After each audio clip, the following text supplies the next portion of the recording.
2024, May 13, Monday. Simplify property taxes. Comprehensive real estate holding tax sparks political disputes again. In South Korea, property tax is one of the most controversial and sensitive topics for both politicians and citizens, since real estate prices and related taxes involve the bulk of individual assets. Even a slight policy change, especially regarding taxation, tends to touch up heated disputes.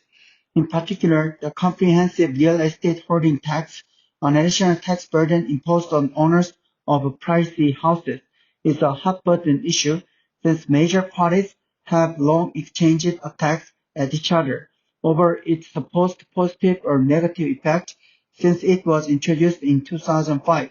Last week, another round of political gestures over the controversial tax played out, raising hopes that the burdensome tax system might be softened again, especially for those who own only a single house.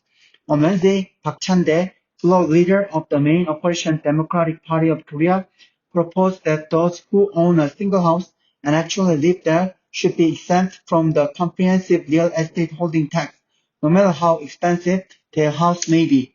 Park's proposal is a bold one, since the tax in question is currently levied on those who own a single house valued at more than 1.2 billion won, $875,200, based on the annual state assessed land prices.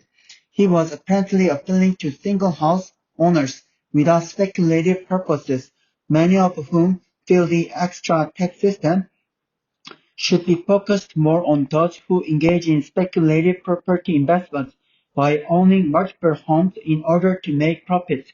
Park's idea signaled a significant shift in the policy direction of the Democratic Party, which has promoted the new property tax policy initiated under the liberal Roh Moo-hyun administration and strengthened by the previous Moon Jae-in administration. Moon raised taxation rates related to real estate properties in a bid to tame the rising property prices, but the Moon administration's attempt was not successful.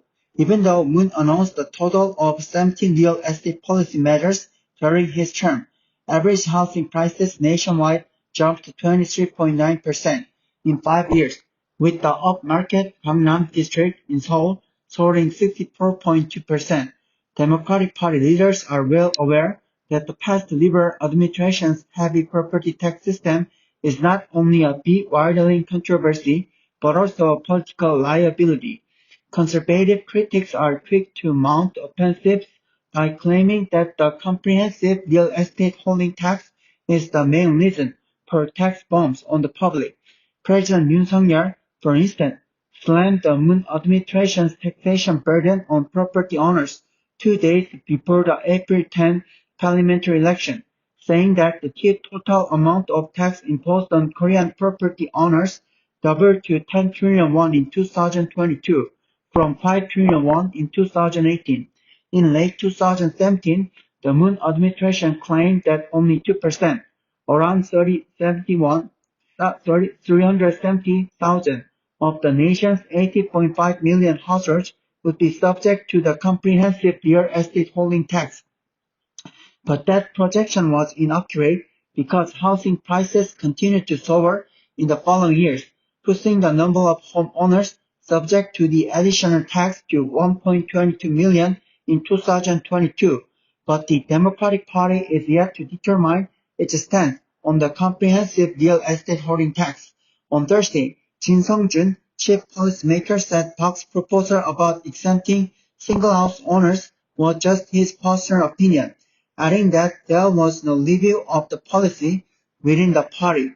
This suggests that the leadership of the main opposition party remains cautious about overhauling the punitive tax. Indeed, Park's proposal has a serious problem. According to his plan, an owner of a single house in Gangnam valued at 2 billion won is exempt from the tax, while a household with 2 homes, whose total value is 1 billion won, has to pay the burdensome extra property tax, leading to a dispute about unfairness. To address the thorny taxation issues, both the government and the Liberal parties should explore ways to simplify the property tax system and come up with measures to lessen the burden on homeowners in the long term.